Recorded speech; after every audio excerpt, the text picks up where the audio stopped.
He thought he had been betrayed, but upon seeing her living on the streets with 2 children, he realized that he was the one who was wrong, and that 2 lives were paying for his silence. If this story interested you, don't forget to subscribe to our channel and tell us what city you're watching from.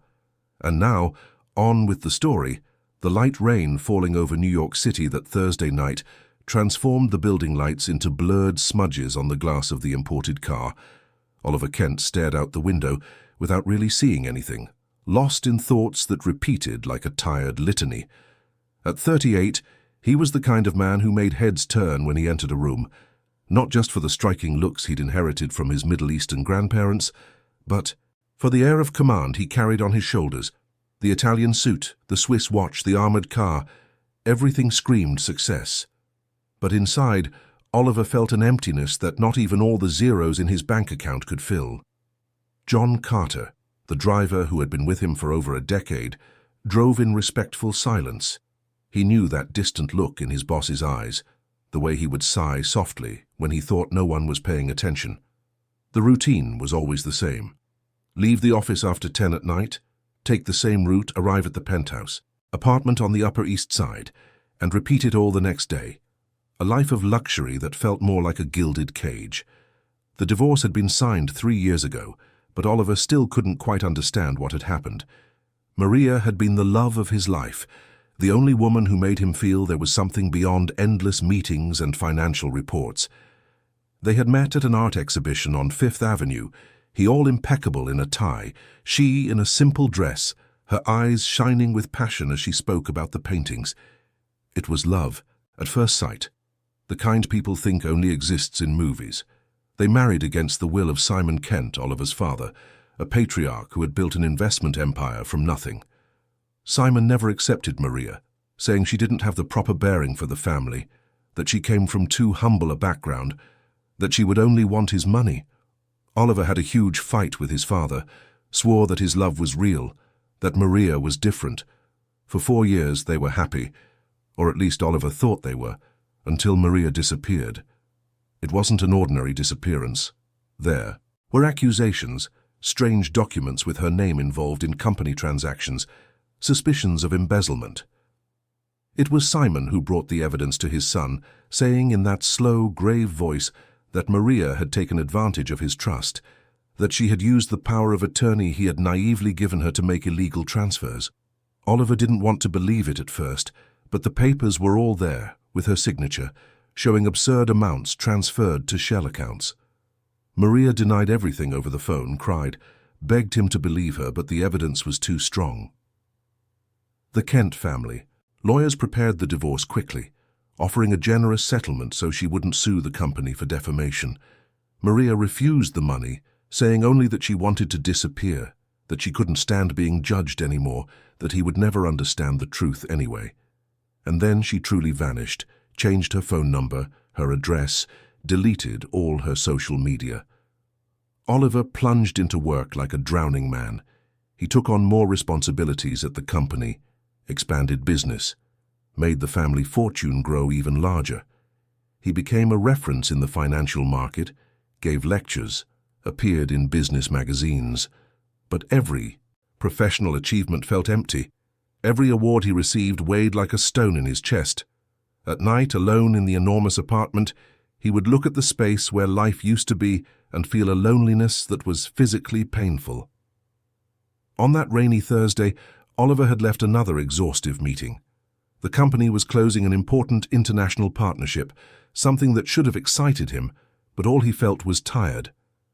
John Carter picked him up from the underground garage of the office building on Wall Street and headed up Park Avenue toward the Upper East Side.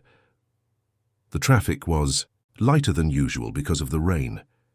It was around Broadway that John had to swerve to avoid a stalled truck and ended up turning onto a side street Oliver didn't know well. It was an older part of New York, with smaller buildings, local shops, people walking around despite the drizzle. Oliver was about to ask the driver to go back to the main avenue when something made him look up. Across the street, under a tarp stretched between 2 gates of a closed shop, a woman was trying to shield 2 small children from the rain. They were sitting on cardboard, huddled together, hugging each other for warmth. The woman's wet hair was stuck to her face, her clothes soaked, but her gesture of covering the girls with her own body had something so delicate, so full of love, that Oliver felt his chest tighten. He was about to look away, as everyone does when they come across scenes like that in the city, but something stopped him. Maybe it was the way that woman held the children, the care in the midst of misery, the tenderness that survived despite everything. Or maybe it was something deeper, a strange sense of recognition he couldn't name. He asked John Carter to stop the car. The driver obeyed, surprised. Oliver never stopped for anything on the streets. He was always in a hurry, always thinking about something else. But there he stayed, staring intently through the fogged-up window, trying to understand why that scene affected him so much. The woman seemed to be talking softly to the children, perhaps telling a story, trying to distract them from the cold and hunger. The two girls, identical twins with enormous dark eyes, listened attentively, clinging to their mother as if she were the only solid thing in the entire world. They must have been about 5, maybe younger, far too thin, wearing clothes that were far too big for them. It was when the woman lifted her face to push the wet hair from her eyes that Oliver's world stopped spinning. It was Maria, his ex-wife, the woman he had loved more than life itself, the same one who disappeared without explanation, who was accused of stealing from his family's company, who left him with a hole in his chest that never quite closed. She was there just a few feet away, from him, living on the street, protecting 2 children from the rain with her own body. Oliver felt his hands tremble. The sound of passing cars, of people talking, of the entire city seemed to vanish all at once. There was only that impossible image, Maria, his Maria, in that situation. He opened the car door without thinking, stepping out into the light rain that soaked his expensive suit. John Carter shouted something, but Oliver didn't hear. He crossed the street without looking, was almost hit by a motorcycle, didn't care. His eyes were fixed on her, on the face that visited his dreams every night, on the body he knew by heart, but which now seemed smaller, more fragile, more broken. Maria saw him. The terror that appeared in her eyes was like a punch. It wasn't surprise, it wasn't sadness, it was pure fear. Fear of him, of the man she once loved, the man she promised to grow old with, the man who should have been her safe harbor. She recoiled instinctively, pulling the 2 girls closer, as if she needed to protect them. Oliver stopped 10 feet away, the words stuck in his throat. What could he say? How did he start a conversation after 3 years of silence, after everything that had happened, after finding her in this impossible situation? Maria, he finally managed to whisper, his voice hoarse, almost a plea. She shook her head, as if wanting to erase the whole scene, to make him disappear with the force of her thoughts. No, Oliver. Go away. Please. The 2 girls looked from one to the other, confused, not understanding what was happening. And it was looking at them that Oliver felt his world truly collapse, because those children had his face, the same. Almond-shaped eyes, the same strong brow, the same shape of the chin. They were like a miniature version of him, only female, only even more beautiful. Are they? He began, but couldn't finish the sentence. Maria stood up quickly, lifting both girls into her arms with a strength that seemed impossible for someone so thin. No, you have no right. You have no right at all. Wait, Maria. I just want to understand. Understand what? She almost shouted, but controlled her voice for the sake of the children. You understood everything 3 years ago. You believed everything they said about me. You condemned me without giving me a chance to defend myself. So don't come here now pretending you want to understand anything. Oliver took a step forward. She took 2 steps back, protecting the girls like a lioness. One of the twins started to cry softly, frightened by the tension. Maria calmed her with kisses on her forehead, soft whispers, but her eyes never left Oliver, watching his every move. I was wrong, he admitted, his voice breaking. I know I was wrong. But let me help you now. You can't stay like this. We survive without you, Oliver. We've always survived. They're my daughters. The silence that followed was as heavy as lead. Maria closed her eyes for a second, took a deep breath, and when she opened them again, There was a hardness there that Oliver had never seen before. "They were your daughters," she said slowly, each word coming out with effort. "But you chose to believe I was a criminal. You chose to push me away. You chose money and your family name instead of trusting me. So no, Oliver, they're not yours. They're mine. Only mine." Before he could respond, before he could process it all, Maria turned and ran down the wet street, carrying the two girls. She knew this neighborhood, knew the alleys and shortcuts an imported car couldn't follow. Oliver ran after her, shouted her name, stumbled in a puddle, almost fell. John Carter appeared beside him, holding his arm, trying to get him back to the car.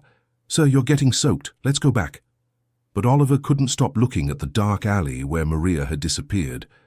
On the ground, near where they had been, was a pink child's blanket, soaked, forgotten in the haste of their escape.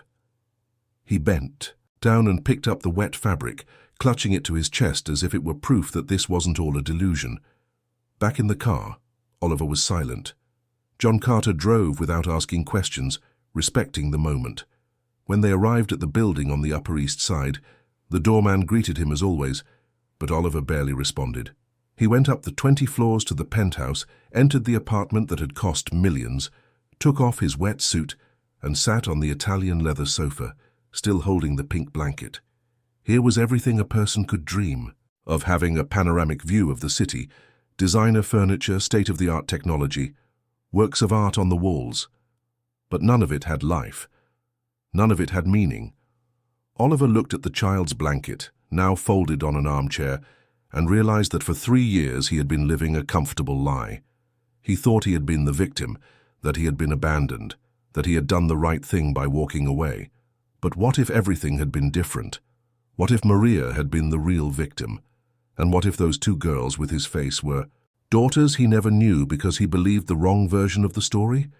Oliver spent the night awake, sitting on that expensive sofa, staring at a drenched blanket that was worth less than $10, but suddenly seemed to be the most important thing he had ever held in his life.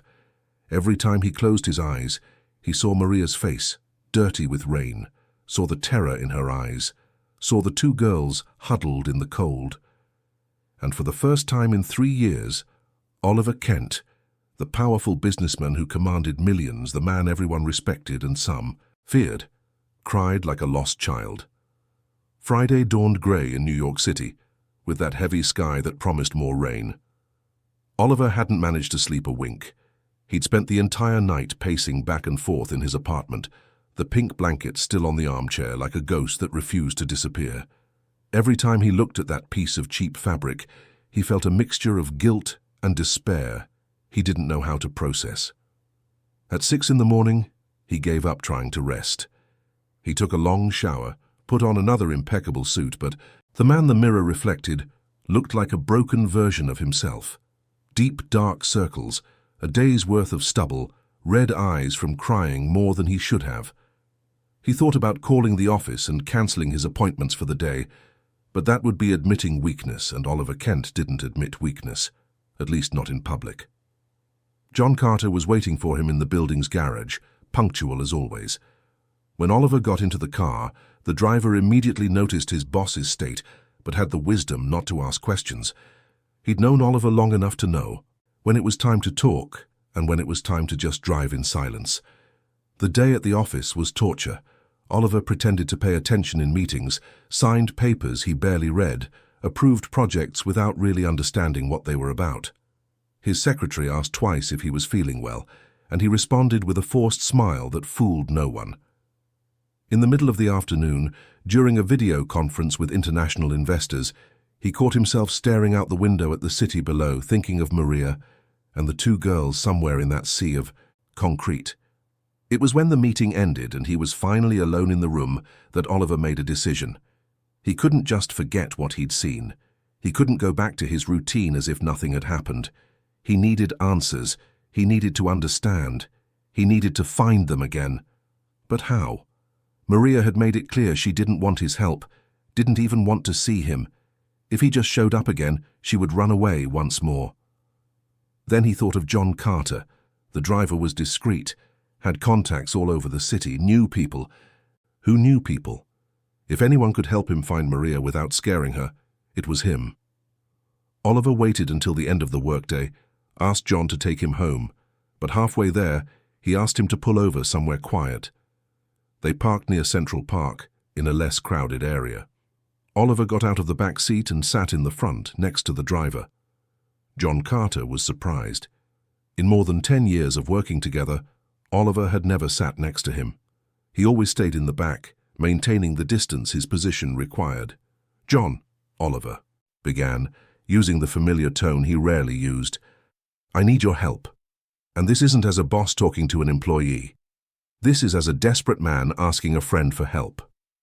John Carter turned to him, his eyes attentive. "You can tell me, Oliver. That woman we saw yesterday, the woman with the 2 girls on the street, that was my ex-wife, Maria." The driver let out a low sigh. "I figured. When you ran out like that, I suspected it was someone important." "She was living on the street, John, with 2 small children, 2 girls who—" Oliver paused, his voice cracking, "who I'm sure are my daughters." John Carter was silent for a moment, processing it. He knew the story of Oliver's divorce, knew about the accusations, about Maria's disappearance, but he had never imagined the story could have taken this turn. "You want me to find her?" John Carter concluded. "I do, but without her knowing it was me who sent someone looking. I just want to know where she is, if she's okay, if the girls are safe. I need to understand what happened, John. I need to know the truth," the driver thought. For a moment, looking at his own hands on the steering wheel. "I know some people who work in social services, people who deal with the homeless, shelters, that sort of thing. I can ask around discreetly, but I can't promise quick results." Oliver nodded, grateful. "Anything you find out will help." In the following days, Oliver tried to maintain his routine, but it was impossible not to think about Maria all the time. Every woman he saw on the street, every child that ran past, everything reminded him of them. He even drove through the area where he had seen them, but there was no one under that tarp anymore. He thought about searching the city's shelters, but New York had dozens of them, and showing up like that could scare Maria even more. It was on Tuesday of the following week that John Carter showed up at the office with a manila envelope under his arm. Oliver was in a meeting, but he asked to be interrupted as soon as he saw the driver at the door. He dismissed the executives in the room, locked the door, and sat across from John Carter with his heart racing. "I found them," the driver said simply, placing the envelope on the desk. Oliver opened it with trembling hands. Inside were a few printed photos and a piece of paper with an address written by hand. The photos were of a shelter in the Bronx, a working-class borough of New York. The building was simple, with peeling walls, bars on the windows, a small courtyard with a cracked cement floor. In one of the photos, Maria was leaning against a wall, holding a plastic plate of food. She was too thin, with deep dark circles under her eyes, but she was alive. Alive. In the other photos, the 2 girls were playing in the courtyard. One was pushing a broken toy car, the other was holding crumpled drawings, both laughing with that pure joy only children have. Oliver studied every detail of those small faces. The dark, straight hair just like his. The almond-shaped eyes, the strong brow, even the way they smiled was similar. There was no doubt anymore. They were his daughters. Daughters he had never held, who had never seen their father, who grew up without knowing they had someone who would give everything for them if he had known they existed. "How did you do it?" Oliver asked, his voice weak. "I spoke with a social worker I know," John Carter explained. "She works in a network of shelters. I showed her an old photo of Maria I found online and asked if anyone like her had been admitted anywhere. It took a few days, but she located them. Maria has been living at this shelter for about 2 months. Before that, it seems she was on the streets for a while." "And the girls, how are they?" "According to the social worker, they're quiet, polite, but you can tell they've been through a lot. They're underweight, needed medical attention when they arrived. Maria works odd jobs, cleaning and sewing, to help out at the shelter in exchange for being able to stay there with her daughters. It's an honest place. They really try to help families." Oliver closed his eyes, trying to control the emotion that threatened to overflow. 2 months in a shelter. And before that, how long on the street? 3 years since she disappeared. 3 years that could have been completely different if he hadn't so easily believed the accusations. If he had fought for her, if he had demanded real proof, if he had trusted the love they had. "I have to go there," Oliver said, determined. John Carter hesitated. "Are you sure, sir? After what happened the other day, she might not want to see you." "I know, but I can't just do nothing.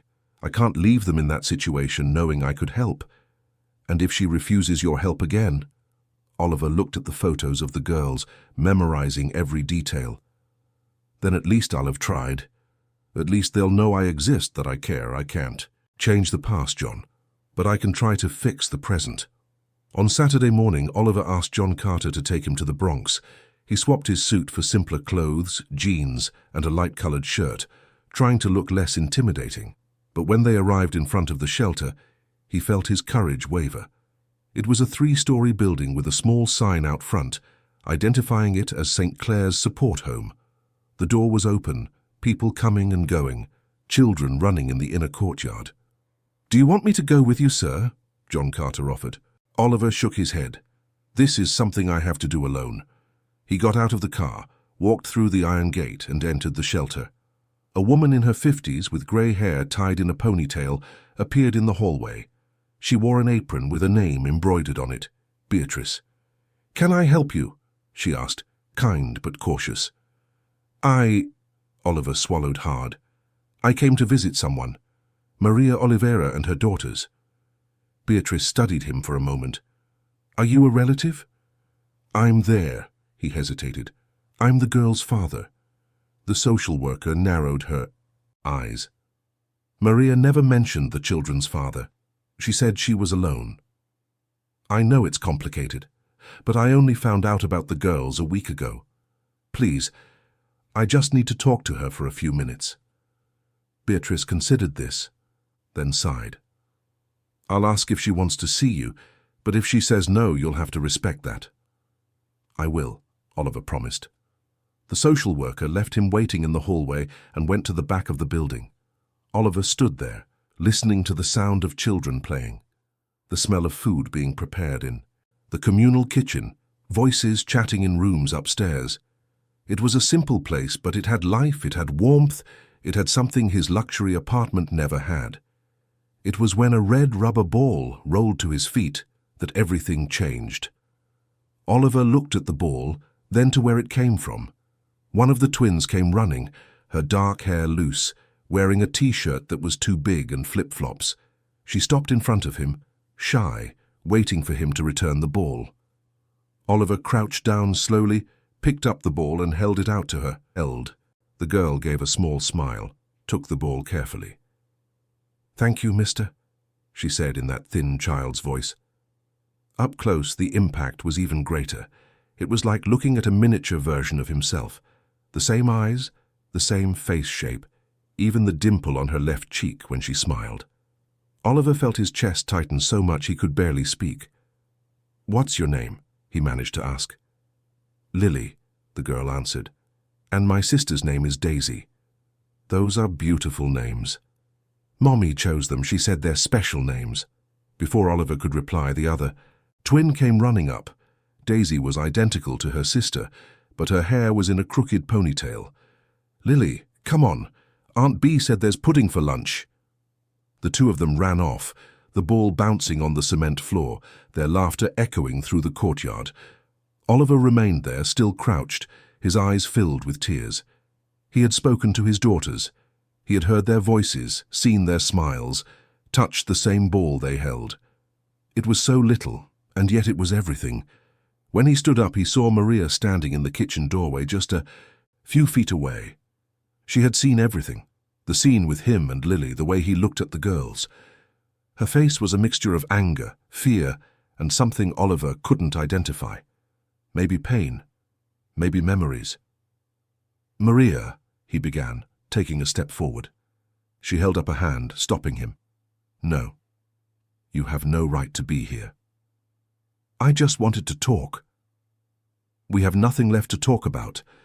You decided everything 3 years ago." "I was wrong."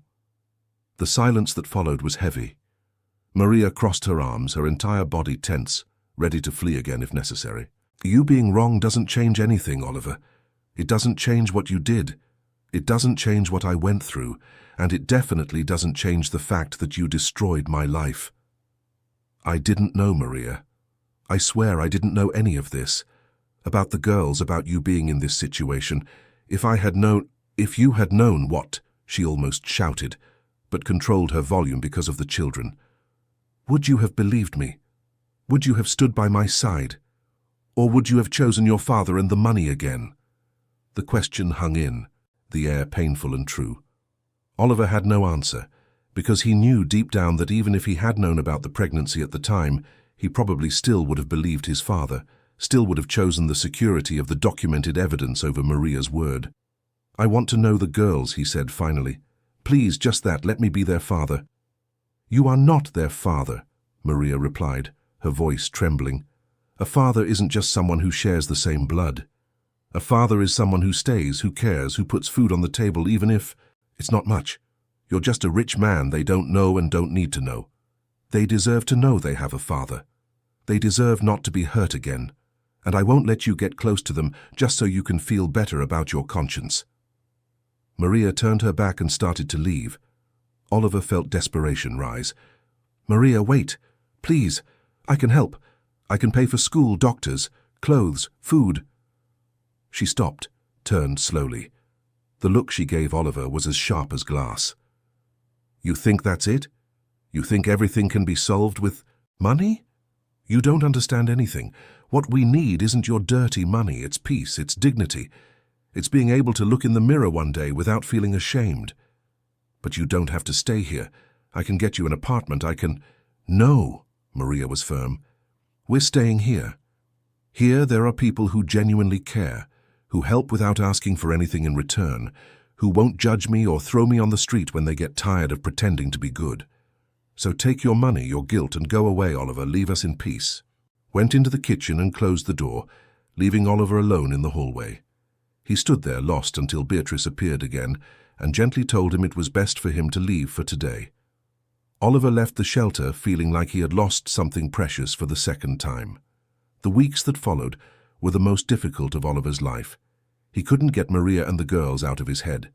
During the day, he pretended to be present in meetings, but inside he was drowning in unanswered questions. At night, the luxury apartment felt like a prison where the ghosts of his past visited without permission. The pink blanket remained there on the armchair, a constant reminder of what he had lost. Oliver returned to the shelter 3 more times, always bringing something, trying to help in some way. One time he brought toys for the children, another time he brought food baskets for the communal kitchen. Beatrice, the social worker, accepted the donations politely, but made it clear that Maria didn't want to see him. He could only watch from a distance as Lily and Daisy played in the courtyard, committing to memory every laugh, every gesture, every moment he could never get back. It was during one of these visits that something inside him shifted. He was leaving the shelter, frustrated and empty, when he saw Maria in a second-floor window. She was looking at him with an expression that was no longer just anger. There was weariness there, sadness, but also something Oliver didn't expect to see. Doubt, as if she were starting to question whether it had been right to keep him away from his daughters. But she didn't come down to talk to him. She just closed the curtain and Oliver returned to the car with a heavy heart. That night, alone in his company office, Oliver made a decision. If Maria wasn't going to give him answers, he had to find them himself. He needed to understand what really happened 3 years ago, why she disappeared, why she was living on the street with 2 daughters he didn't even know existed. Something didn't add up in the whole story, and he was tired of living with doubts. He started with the company's archives. Kent Investments had a digital documentation system for all contracts, transactions, and financial movements of the last 10 years. Oliver had full access as vice president, but he had never used that privilege to investigate his own past. Now, however, he had no choice. He spent hours navigating the files from the time of the separation. He searched for any mention of Maria's name, any transaction that could explain the accusations of embezzlement. It was in a folder called Strategic Acquisitions 2021 that he found something strange. There was a contract for the purchase of land in an upstate New York region, a deal worth nearly $20 million. The document was signed by three people: Simon Kent, the CFO at the time, and Maria Oliveira as an authorized agent. Oliver frowned. Maria never had a formal position in the company. She had a degree in fine arts, taught painting at an NGO. Why would she have signed as an authorized agent on a multi-million-dollar deal? He kept digging and found more similar documents. Bank transfers, investment contracts, suspicious movements, all with Maria's supposed signature, authorizing operations she shouldn't even have known about. But when he retrieved the original documents from the physical archive and began to compare them with old notes Maria used to leave for him, during their marriage the truth began to emerge. The handwriting was different, completely different. Maria's notes had a delicate script with rounded, small letters. The signature on the company documents was firm, quick, almost masculine. Oliver felt the floor drop out from under him. That was not Maria's signature. Someone had forged it. But who? And why? He needed more information. He remembered Clara Miller, the accountant who had worked at the company for years and left mysteriously right after the divorce. At the time, his father said she had resigned to take care of her family. But Oliver had never looked into it. Now, however, Clara might have answers. It took him 2 days to locate her. Clara was now working at a small accounting firm in Yonkers. Oliver called, explained that he needed to talk about a private matter, and arranged a meeting at a discreet cafe downtown. When they met on a Wednesday afternoon, Clara seemed nervous. She was about 45, with brown hair in a bun and thin-rimmed glasses. She ordered a coffee and stirred it for a while before she started talking. "I knew one day you'd come looking for me," she said softly. "I knew sooner or later the truth would want to come out." "What do you know, Clara?" Oliver asked, trying to control his anxiety. "I know what happened to Maria. I know why she disappeared. And I know who set the whole thing up." Oliver felt his heart race. "Tell me everything, please." Clara took a deep breath as if preparing to confess a crime. "It all started in 2020. Your father, Mr. Kent, was closing that huge land deal upstate. It was a good deal, but there was a problem. Part of the money was coming from shady investors. People, the IRS was watching. Your father needed to mask the origin of those funds, so he created a series of shell companies and used fake contracts to justify the transfers. But for it to work, he needed a scapegoat, someone whose name would appear on the documents as responsible if things went wrong. And he chose Maria." Oliver felt bile rise in his throat. "How?" "He forged her signature on powers of attorney, on contracts, on transfer authorizations. He used the fact that she was your wife, that she had the family's trust, to put her name on everything. I tried to warn him at the time, I swear I did. I went to your father and told him it was wrong, that Maria knew nothing about it, that she could go to jail because of it." "And what did he say?" Clara looked at her own hands. "He told me not to worry, that everything was under control, that Maria would never find out.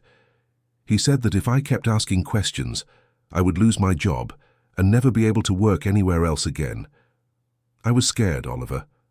I have 2 kids to raise on my own. I couldn't lose that salary, so I kept quiet. But Maria found out. She did. Someone from the IRS started investigating the deal and contacted her directly because her name was on all the documents. The poor woman didn't even know what they were talking about. When she realized she had been used, that her name was linked to a multi-million-dollar fraud, she panicked." "Why didn't she tell me?" Oliver almost shouted. "Why didn't she come to me and explain everything?" "She tried, Oliver, but your father got to her first." "What?" Clara hesitated, then continued. "Your father went to Maria before she could talk to you. He told her that if she said anything, he would make it look like she was the real culprit, that she had stolen from the company, that she had taken advantage of you. He threatened to sue her for fraud, said he'd make her spend years in prison. And the worst part, he said you would never believe her, that you would always choose the family's side." Oliver remembered the last conversation he had with Maria before she disappeared. She had tried to explain, had cried, had begged him to trust her, and he hadn't believed. He chose to believe the evidence his father showed him. The documents with the signature he now knew was a fake. "And the girls?" he asked, his voice breaking. Was she already pregnant when she disappeared? Clara nodded. I think so. She must have found out right after everything blew up. And then, imagine the situation. Pregnant, no money, with a fraud accusation hanging over her, with nowhere to go.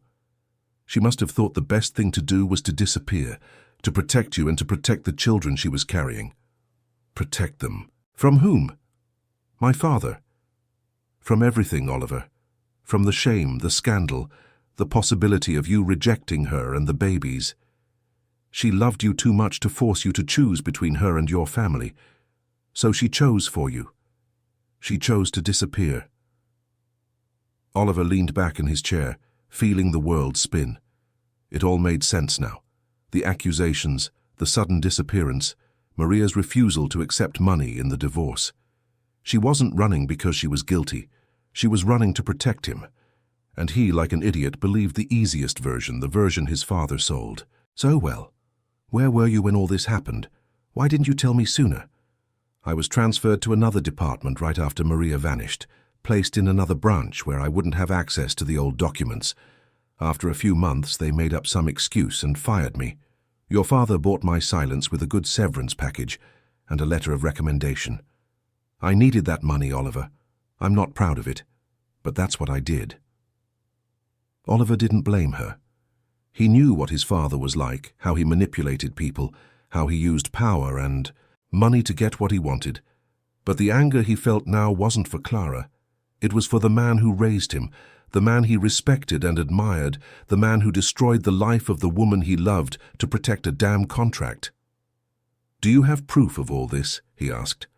I have copies of some documents saved. It was my life insurance in case your father decided to come after me. I never used them because I was afraid, but if you want them, I'll give you everything. I want them. I need that proof. Clara nodded, picked up her purse and took out a flash drive. It's all here. Statements, emails, copies of the contracts with the forged signatures, everything. Use it carefully, Oliver. Your father is a powerful man, and powerful people don't like it when the truth comes out. Oliver took the flash drive as if it were gold. Thank you, Clara, truly. When he left the cafe, it was late afternoon. The New York sky was tinged with orange, the traffic heavy on the avenues, the whole city preparing for the night. But Oliver saw none of it. He saw only his own father's betrayal, Maria's pain, the two girls who grew up without a father because someone decided that profit was worth more than love. That same night, Oliver returned to the shelter. Beatrice was locking the main door, but when she saw him, she frowned. Again, Oliver. Maria already said she doesn't want to see you. I know, but she needs to. I found things out, Beatrice. Important things about the past. About what really happened. The social worker looked at him, studied his face. There was something different there, an urgency, a pain that wasn't there before. She sighed, opened the door. 5 minutes, that's it.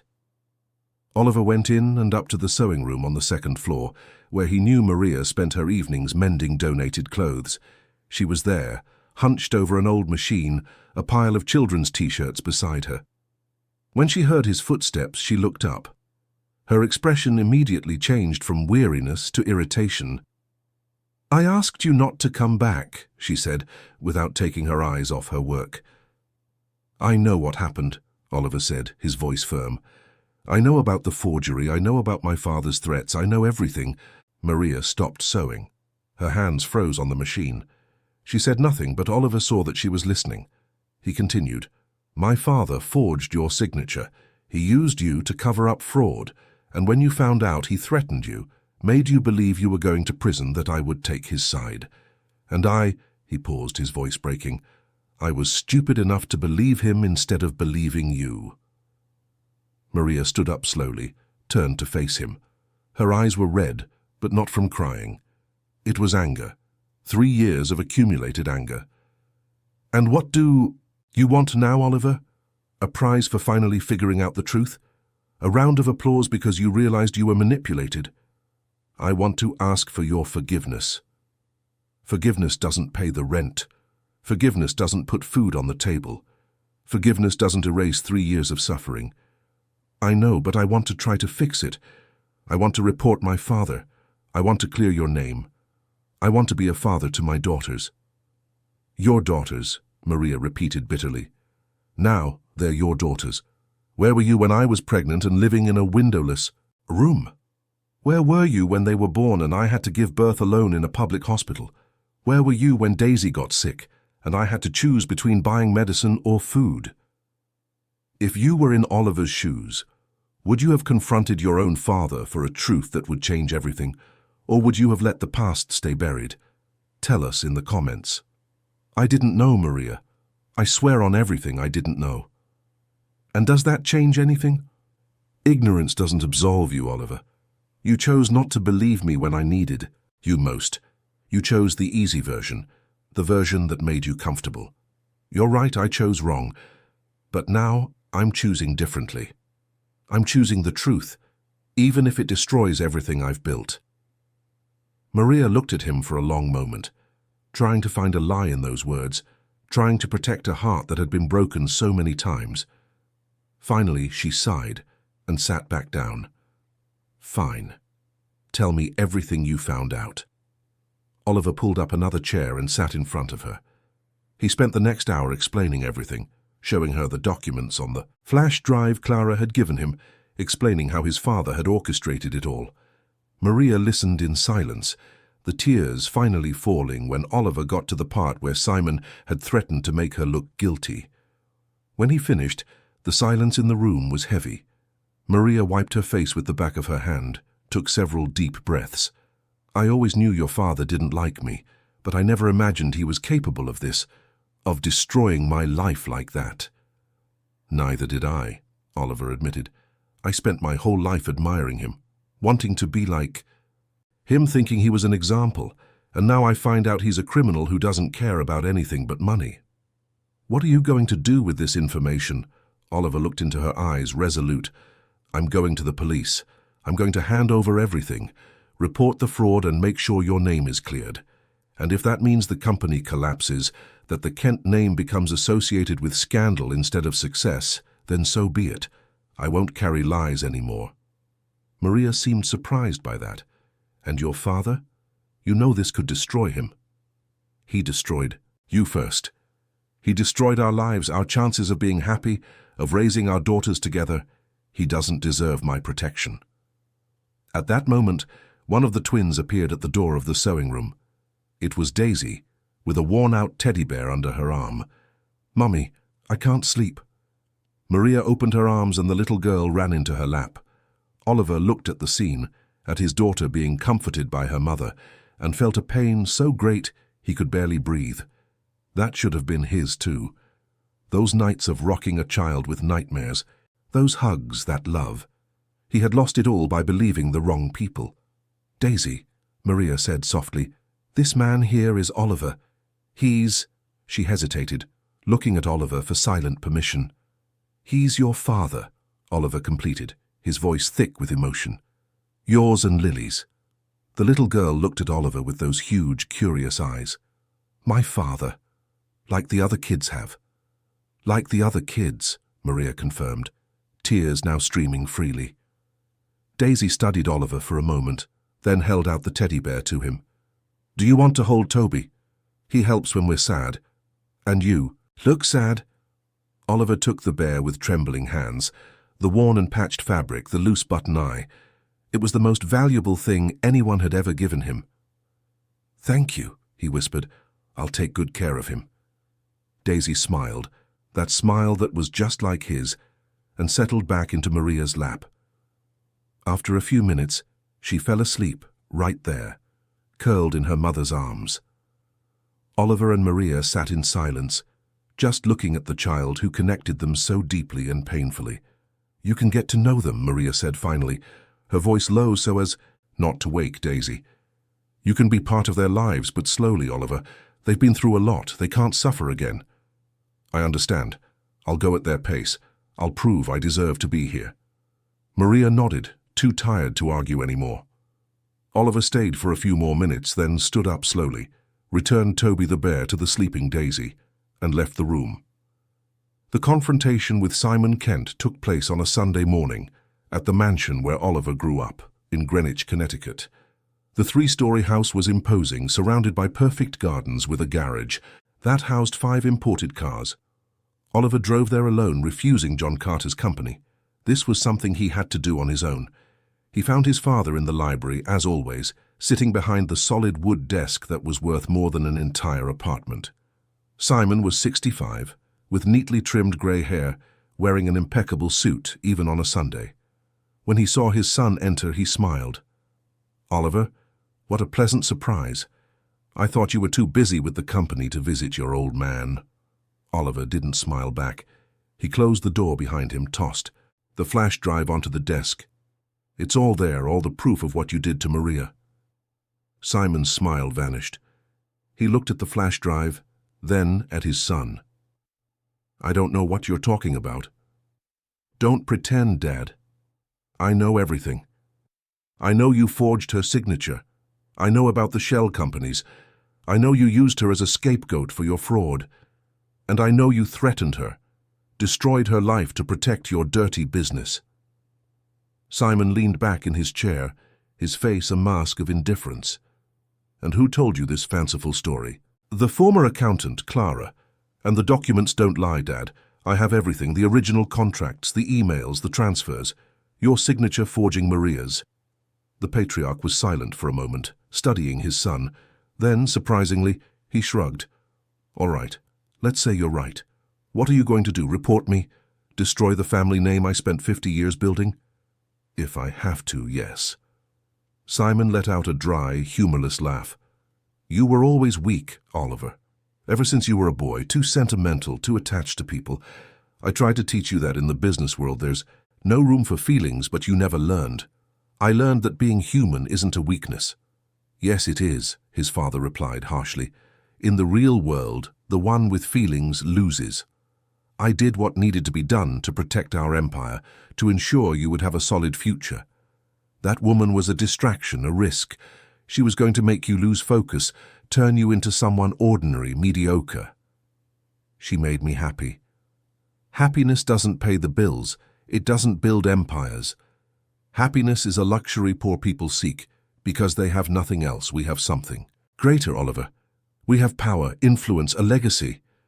And what does that legacy cost, Dad? Does it cost destroying innocent lives? Does it cost forging documents, threatening people, tearing families apart? It costs whatever is necessary." Oliver felt anger rise, hot and urgent. "So you admit it? You admit you used Maria, that you lied to me, that you made her disappear? I did what any father would do to protect his son from a mistake." "A mistake? She was the woman I loved, and the girls, your granddaughters? Did you know she was pregnant when she disappeared?" Simon seemed genuinely surprised for a moment. "I didn't, but it wouldn't have changed anything. 2 more children don't justify destroying an empire." Oliver took a step forward, his hands clenched into fists. "You're a monster. How could I have spent my whole life admiring you without seeing who you really are? You admired me because I gave you everything. This house, your education, the opportunities. I turned the Kent name into a synonym for success, and you're going to throw it all away for some woman and 2 bastard children." "Don't call my daughters that!" Oliver's shout echoed through the library. For the first time in his life, he had raised his voice to his father. Simon looked as surprised as he was. "They are not bastards," Oliver continued, his voice trembling but firm. "They are my daughters.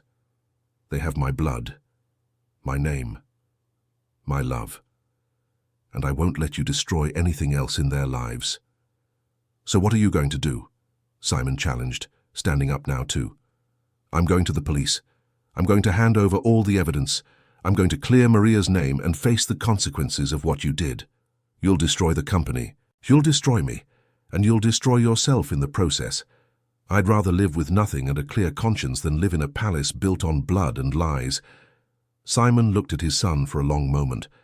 There was something new in his gaze, something Oliver couldn't quite identify. Maybe it was respect, or maybe it was just the recognition that he had lost control over his son forever. "You'll regret this," Simon said finally. "I already regret a lot of things, Dad. But doing the right thing this time won't be one of them. Oliver walked out of the mansion without looking back. In the driveway, sitting inside his car, he allowed himself to tremble, to cry, to fall apart for a few minutes. Then he wiped his face, started the ignition, and drove to the nearest police station. The days that followed were chaotic. Oliver's report opened an extensive police investigation. The media got a hold of the story and turned it into a national scandal. Son reports own father for multi-million-dollar fraud. Prominent businessman accuses family patriarch of forgery. The headlines were relentless. Oliver was called in for questioning, answered questions for hours, handed over every document he had. Kent Investments was investigated from top to bottom. Other crimes were discovered. Other schemes came to light. Employees were fired. Contracts were cancelled. The stock value plummeted. The empire that Simon had spent 50 years building crumbled in a matter of weeks. Maria was also called in to testify. With the evidence Oliver provided, her innocence was clear. The charges against her were dropped, her name officially cleared. When she left the police station and found a small crowd of reporters at the door, Oliver was there waiting. He cleared a path through the cameras, offered her his arm, and together they faced the flashes and the questions. In the midst of all that chaos, Simon Kent collapsed. The stress of the investigation, the public exposure, the betrayal of his own son, it was all too much for the old patriarch's heart. He was admitted to the ICU of a private hospital, and the doctors said the prognosis was not good. Oliver visited his father one last time. Simon was frail in the hospital bed, connected to tubes and machines, a shadow of the powerful man he had always been. When he saw his son enter, he tried to smile, but the expression came out crooked, tired. "You won," he said with difficulty. "You destroyed everything I built." Oliver pulled up a chair and sat by the bed. "It wasn't about winning, Dad. It was about doing the right thing. And was it worth it? Losing everything? Becoming a laughing stock? I didn't lose everything. I gained 2 daughters. I gained the chance to look in the mirror without feeling ashamed. I gained the possibility to rebuild my life on truths instead of lies." Simon closed his eyes, a single tear rolling down his aged face. "I just wanted you to be proud of me." "I was proud of the man I thought you were," Oliver answered honestly, "the father who taught me to work hard, who showed me the value of persistence. But I'm not proud of the man I discovered you really were, the one who used people and threw them away when they were no longer needed. I did it all for you. You did it all for power. And in the end, power gave you nothing but loneliness." Simon opened his eyes again, looked at his son. "Forgive me?" Oliver thought about the question. He thought of Maria living on the street, of the twins suffering from cold and hunger, of 3 years of pain that could have been avoided. One day, maybe, but not yet. The patriarch nodded, accepting the answer. Before Oliver left, he called out one last time, "Oliver, take good care of them, the girls. They are the real legacy." 3 days later, Simon Kent passed away during the night. The funeral was small, without pomp, very different from what it would have been if the scandal hadn't happened. Oliver cried not for the father he lost, but for the relationship they never truly had, for the illusion that had finally shattered. In the will, he discovered he was the sole heir. Everything that was left of the family fortune now belonged to him. Oliver could have used it to rebuild the company, to restore the Kent name in the market, to prove he was different from his father. But that wasn't what he wanted.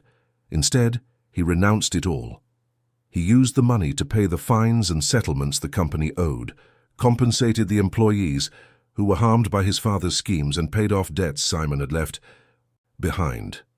What was left, he donated to charities that worked with vulnerable women and children. Then he went to the courthouse and officially changed his last name. He went from being Oliver Kent to Oliver Oliveira, adopting the simple surname of the mother who had died when he was a child. He no longer wanted to carry the weight of that name, that history, that empire built on blood. In parallel, his relationship with Maria and the twins slowly began to rebuild. He started showing up at the shelter every day, not as the wealthy businessman trying to save the day, but as a simple man trying to learn how to be a father. He fixed broken faucets, painted walls, helped in the communal kitchen, played with the children in the courtyard. Lily and Daisy gradually grew closer to him. At first, they just called him Oliver, keeping a respectful distance. But over time, they started pulling on his shirt hem, asking him to play tag, telling him about their day. Oliver cherished every moment like a treasure, every laugh, every shy hug, every small achievement. One evening, after the girls were asleep, he was talking with Maria in the sewing room. They talked about the past, about the mistakes, about the pain. It wasn't an easy conversation. There were moments of heavy silence, moments of tears, moments of resurfacing anger. But it was honest. "I don't know if I can ever completely forgive you," Maria admitted. "Not now.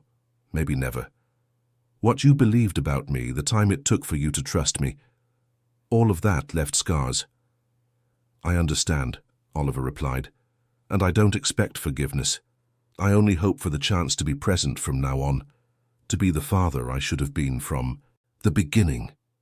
Maria looked at him, at this man who had been everything to her and then became a painful absence and was now here, trying to rebuild something from scratch. "And you think you can do that? After a lifetime surrounded by luxury, can you live simply with the daily struggle?" "I don't want the luxury anymore. I want to wake up knowing that what I have is honest. I want to look at my daughters without feeling ashamed of where the money that pays for their things came from." "They deserve that," Maria agreed. "They deserve a present. Father, not a heavy surname."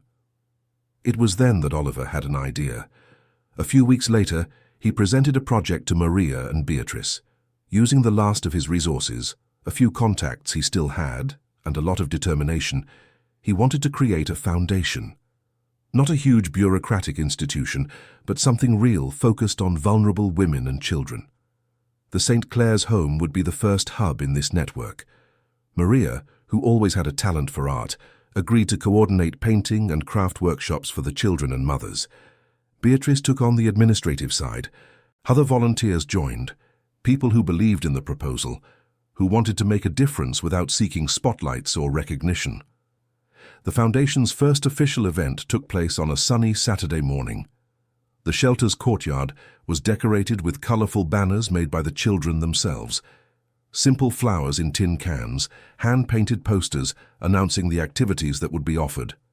There were people from the community, families the shelter had already helped, local press curious about the businessman who had given up everything.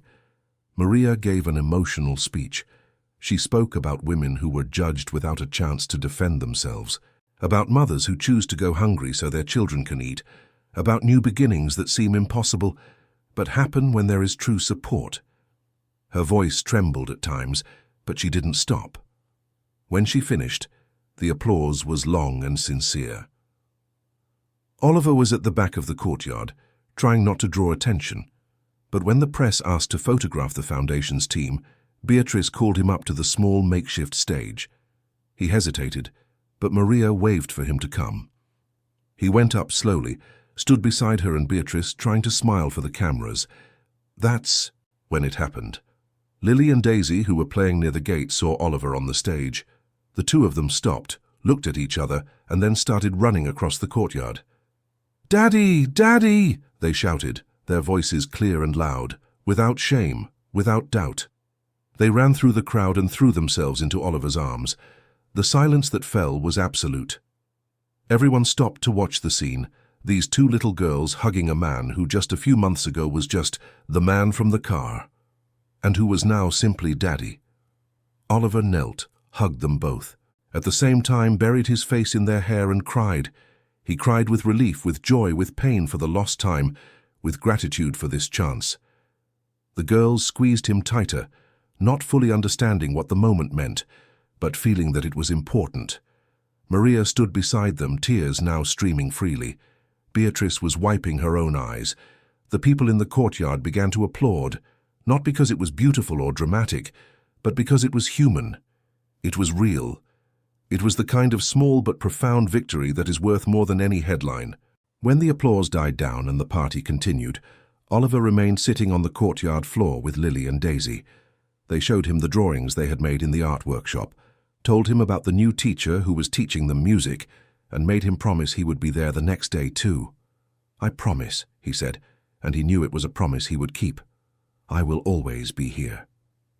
In the months that followed, life found a new rhythm. Oliver would wake up early, take the subway to the Bronx, and spend the day at the shelter, helping wherever he was needed. In his spare time, he studied to start a new career, this time in something meaningful, perhaps social work or law focused on defending the vulnerable. The foundation grew slowly but steadily. More families were welcomed, more women found support to rebuild their lives, more children gained access to education and basic care. It wasn't a story of meteoric success, it was a story of quiet persistence, of outstretched hands and open hearts. His relationship with Maria remained complex. Some days were good. They could talk naturally, laugh at something silly the girls did, share simple meals in the shelter's kitchen. Other days were hard. The old wounds throbbed, words came out harsh. The past insisted on reappearing. But they were both committed to making it work, not necessarily as a couple, but as partners in raising their daughters. One Sunday afternoon, 6 months after that rainy reunion on the street, Oliver took Lily and Daisy for a walk in Central Park. Maria went along, more to supervise than to participate, but she ended up joining in the fun. They rented bikes with training wheels for the girls, bought popcorn from a street vendor, and sat on the grass to watch the sunset. "Daddy," Lily asked suddenly, "are we ever going to live together? Like a real family?" Oliver looked at Maria, who looked away. "We already are a real family," he replied. "Family isn't just about who lives in the same house. It's about who cares, who is present, who chooses to stay even when it's hard." "But it would be nice," Daisy insisted.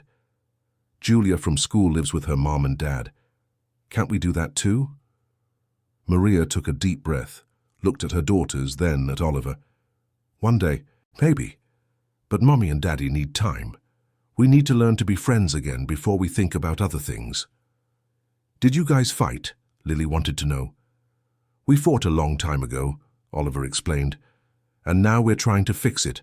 But fixing things takes time, it takes patience." The girls accepted this with the simplicity only children have. "Okay, but when it's fixed, we'll live together." "When it's fixed," Maria repeated, allowing herself a small smile. The sun was setting, painting the sky orange and pink, the city of New York stretching as far as the eye could see. Lily and Daisy ran ahead, chasing pigeons, laughing loudly. Maria and Oliver walked side by side, keeping a safe distance but not as far apart as before. "Thank you," Maria said suddenly. Oliver looked at her, surprised. "For what?" "For not giving up, for fighting for the truth, for being here now, trying to be the father they deserve. I should be thanking you, for giving me this chance, for not pushing me away from them forever, as I would have deserved. No one deserves to lose their children, Oliver, not even someone who makes mistakes." They continued walking, and for the first time in a long time Oliver felt something akin to peace. It wasn't complete happiness, it wasn't a fairy tale ending. It was just the feeling of being in the right place, making the right choices, building something true. The weight of the Kent name was behind him, buried with his father and the empire that was never really his. The lies had been unmasked, the truths had come to light, and what remained was simple but profound. A man trying to be better, a woman learning to trust again, two little girls discovering what it means to have a present father. On that golden afternoon in the park, as Lily and Daisy ran ahead, shouting with joy, Oliver finally understood what his father never could. That true wealth wasn't in the zeros in a bank account, not in the surname that opened doors, not in the power that made people bow. True wealth was in those childish laughs echoing through the park, in the possibility of starting over even after everything had fallen apart, in the courage to choose the truth even when the lie was more comfortable. It was in being able to walk with his head held high, knowing that what he had built was honest, that the people around him were there by choice and not by obligation, that love didn't need to be bought or negotiated because it was given freely. Oliver Oliveira was no longer the powerful businessman who commanded millions. He was just an ordinary man with a simple life, an honest job, and two daughters who called him Daddy. And for the first time in his life, that was more than enough. It was everything. Dear listeners, we hope the story of Oliver and Maria has touched your heart. If you were moved by this journey of new beginnings, redemption, and a love that insists on surviving, please click the like button, subscribe to the channel, and tell us in the comments what marked you most in this story. Was it Oliver's courage in confronting his own father? Was it Maria's strength in protecting her daughters even when all seemed lost? Or was it the moment when Lily and Daisy finally called him Daddy? Every day, we bring intense stories like this one, which reveal the deepest side of the human soul, which make us reflect on our own choices and on what truly matters in life. We look forward to seeing you in the next episode with another story that will stir your emotions.